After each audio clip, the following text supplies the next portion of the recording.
লোকেরা তখন তাকে পাগল বলেছিল, কারণ সে সময় কোনো নদী বা সাগর ছিল না আশেপাশে।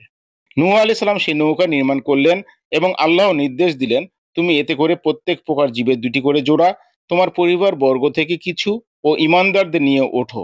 সূরা হুদ আয়াত নম্বর 40। তার নিজের স্ত্রী ও এক সন্তান ঈমান আনেনি।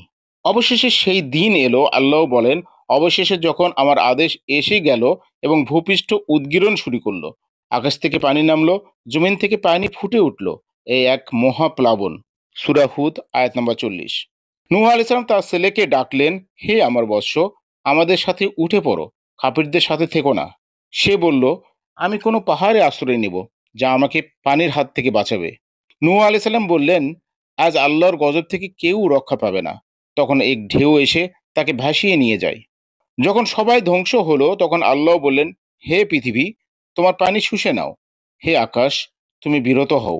সূরা হুদ আয়াত নম্বর 44।